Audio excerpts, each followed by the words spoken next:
Kung gusto mo maadi kang inyuhang husband sa inyuhang taler mga mi, na ako'y i-share sa inyuha. Gikan ni siya sa ako ang OB sa Cebu.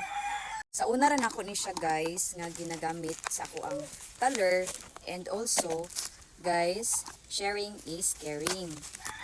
Every 6 months jud ko gapa pap smear guys, kay para kanang makabalo pud ta og dabatay cancer. Kibali check up na gid nako para sa ako ang self.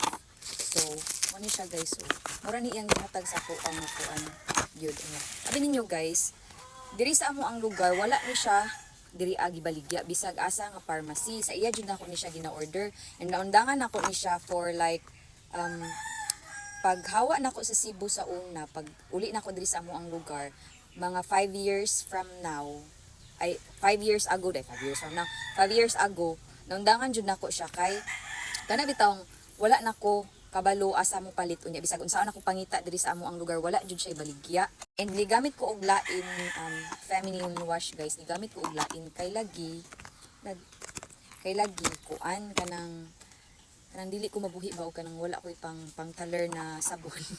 Naanad naman gud ko guys nga kanang anad ko ba nga kanang kuan na siya, complete na ang ako ang mga skincare. So try ko og lain katong betadine ba to sa Watson na magipalit niya, di man ko ganahan kay mangito man akong feel na ko mangito man akong tanan. Nya feel sad na commercial isugon siya nga feminine wash.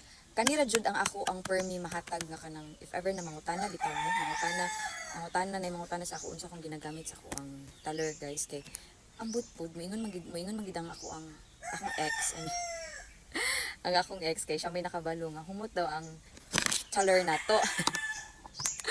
So karon kani siya nakita na ko siya sa Orange app. Last year lang nako siya na discovery sa Orange app. And so far okay man siya, same ra man siya og quality. So dili fake akong napalitan. And murag siya ra sad ang kuan ani.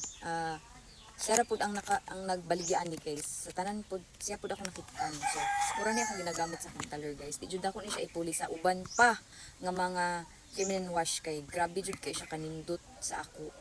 pH 3.5 lang ni siya, and grabe antibacterial gyud no.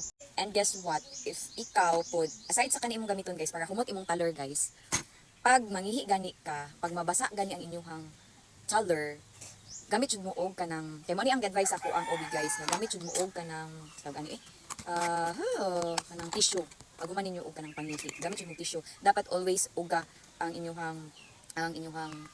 private part kay kani ato guys dali ra jud kay ni siya manimaho kay naamang good kanang makuan man good siya kanang permi siya malata ba, I mean makuanan sa panty na bitaw. So para humot ang inyong mga taler aside sa kaninyong gamiton, pag mangihi mo kung unsa inyong buhaton sa inyong kuan, pag di pud mo mga ligo hugasi sad lang inyong guys. Ayaw jud normal naman jud nang naay smell ang ato pero so far guys gid no kay purya buyag jud in town pud ni atong sure ba neck diri nga mulafa man gyud mulafa man gyud mangita man jud no, mulafa man gid siya. So, effective jud di siya nga feminine wash.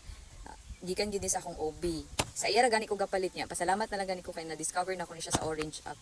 Thankful jud kay mo nang gusto na ko siya i-share. Kung gusto mong malitan ni guys, mangutana mo ugasan ako ni siya ginapalit. Visit my link on my bio and then you can click there. Makita na ninyo ako ni siyang ibutang didto.